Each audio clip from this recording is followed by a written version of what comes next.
किसी भी देश की कहानी असल में उसकी नींव में लिखी होती है, और हमारे भारत के लिए वो नींव है हमारा संविधान। देखिए, ये सिर्फ कोई कानून की किताब नहीं है, बल्कि ये तो आधुनिक भारत का पूरा ब्लूप्रिंट है।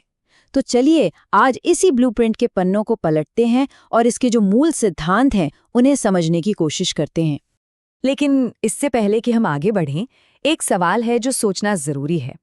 अगर पूरे संविधान के सार को, उसके एसेंस को सिर्फ एक विचार में समझना हो, तो वो क्या होगा? इसकी असली आत्मा वो कहाँ बसती है? और मजे की बात यह है कि इसका जवाब हमें संविधान के पहले ही पन्ने पर मिल जाता है। तो हमारा पहला पड़ाव है प्रस्तावना, जिसे हम उद्देशिका भी कहते हैं। इसको हम संविधान का मिशन स्टेटमेंट भी कह सकते हैं, जो पूरे के पूरे ढांचे की नींव रखता है। जानते हैं, प्रस्तावना को अक्सर संविधान का आइडेंटिटी कार्ड या पहचान पत्र भी कहा जाता है।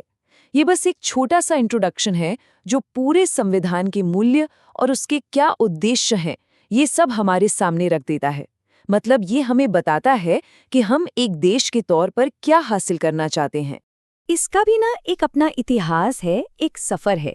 ये सफ़र शुरू हुआ 13 दिसंबर 1946 को, जब जवाहरलाल नेहरू ने संविधान सभा के सामने उद्देश्य प्रस्ताव रखा था, और फिर आगे चलकर इसी प्रस्ताव को प्रस्तावना के रूप में अपना लिया गया। और हाँ, 1976 में 42nd संशोधन के जरिए इसमें समाजवादी और पंथ निरपेक्ष जैसे दो बहुत ही महत्वपूर्ण शब्द भी जोड़े गए।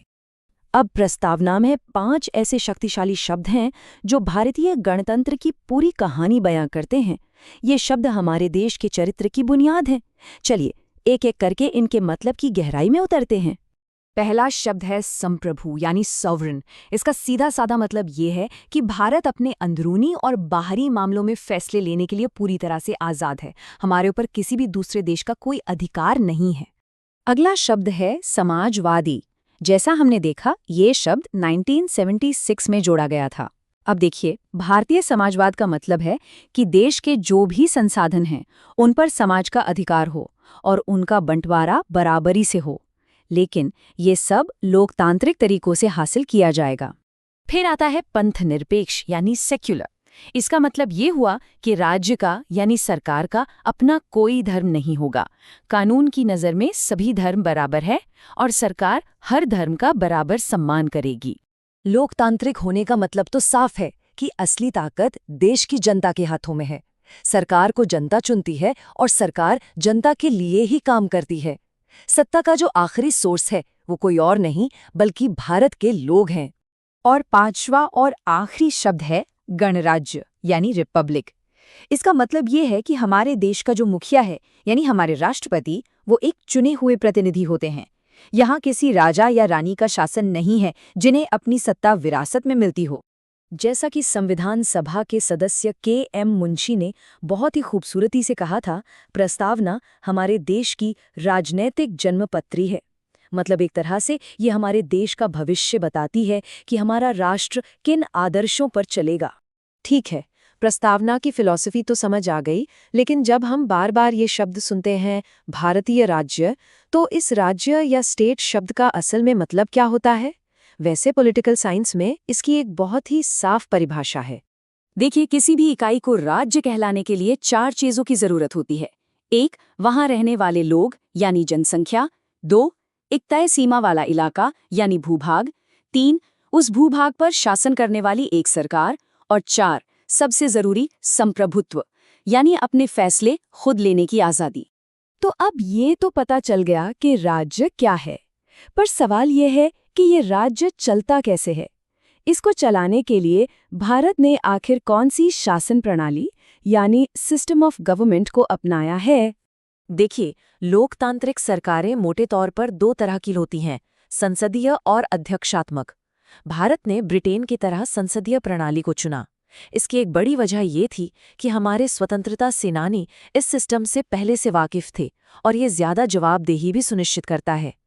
इसमें होता ये है कि सरकार यानी कार्यपालिका संसद का ही हिस्सा होती है और उसी के प्रति जवाबदेह भी रहती है। ये अमेरिका की अध्यक्षात्मक प्रणाली से अलग है, जहां राष्ट्रपति सीधे तौर पर विधायिका के प्रति जवाबदेह नहीं होता।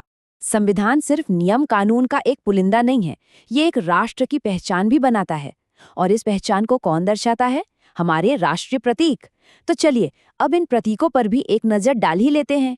सबसे पहले हमारा प्यारा तिरंगा, हमारा राष्ट्रीय ध्वज जिसे पिंगली वेंकैया ने डिजाइन किया था, उसे संविधान सभा ने 22 जुलाई 1947 को अपनाया था। ये हमारी स्वतंत्रता, एकता और हमारे साहस का प्रतीक है। फिर आता है हमारा राष्ट्रगान जन गण मन। इसे मूल रूप से रविंद्रनाथ टैगोर ने बंगाली में लिखा था। बाद में इसके हिंदी संस्करण को 24 जनवरी 1950 को अपनाया गया और ये पहली बार 1911 में कलकत्ता में कांग्रेस के एक अधिवेशन में गाया गया था। और एक दिलचस्प बात है कि इसे गाने का एक तय समय भी है। राष्ट्रगान को पूरा गाने की जो आधिकारिक अवधि है वो ठीक 52 सेकंड है। ये इसकी गरिमा और इसकी सटीकता को दिखाता है। इनके अलावा भी हमारे और भी राष्ट्रीय प्रतीक हैं, जैसे वंदे मातरम को राष्ट्रगीत का दर्जा मिला, सारनाथ के अशोक स्तंभ से हमारा राष्ट्रीय चिन्ह लिया गया और शक संवत को हमारे राष्ट्रीय कैलेंडर के रूप में अपनाया गया। तो कुल मिलाकर संविधान सिर्फ इतिहास की किताब का एक पन्ना नहीं है, बल्कि एक जीता जागता ब्लूप्रिंट है। लेकिन यहाँ एक सवाल सोचना जरूरी है। 1950 में बना ये खाका आज के उन चुनौतियों का सामना करने में हमारा मार्गदर्शन कैसे करता है, जिनके बारे में उस समय शायद किसी ने सोचा भी नहीं होगा। और शायद यही हमारे संविधान की असली परीक्षा भी है।